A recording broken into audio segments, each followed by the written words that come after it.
Our next person is going to be sharing for 3 minutes, and just a quick picture of what is God doing. Her name is Jessi Green, and she's part of a grassroots kind of revivalist movement.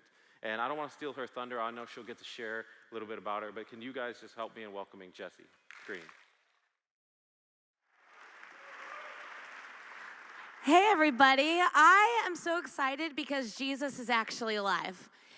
Anyone else? I love that we worship a God that didn't just die and give us a new form of morality, but actually is ascended and seated and enthroned and is the king of the universe.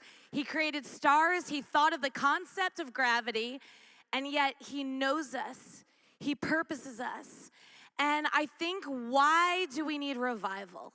Like, all of us, there's this yearning in us, right? People are talking about revival, about awakening, but why should we even care? And I think the reality is we need revival so that the church can be reestablished into what it's supposed to be.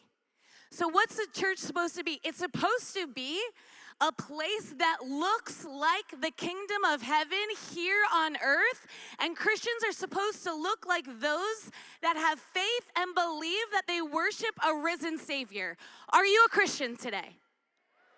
Okay, about half of you. This is why we need revival. Because here's the thing.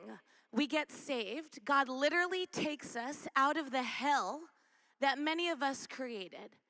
For me, I had had multiple abortions, was addicted to drugs, had shame, suicidal thoughts, and in the middle of the night on 31st Street in Lexington, I cried out to God.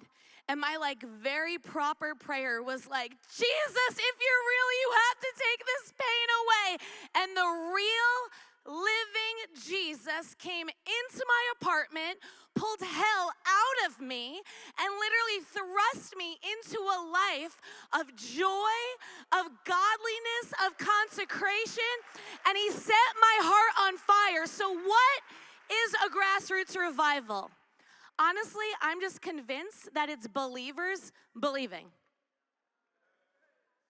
We just are fully convinced and persuaded by the things that we wear on our t-shirts. We believe, we say all the right things, we go into church, we sing the songs, but do we believe worthy is the Lamb who's enthroned, right? King of kings, Lord of lords.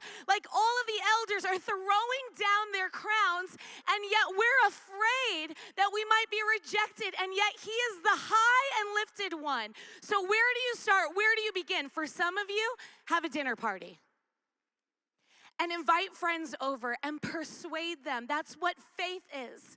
It's persuading them that the Jesus that you worship is not this boring morality, this Christian mundane thing that doesn't work, but you literally have the keys and authority to rip hell and depression out of their life and thrust them in to a life that actually works.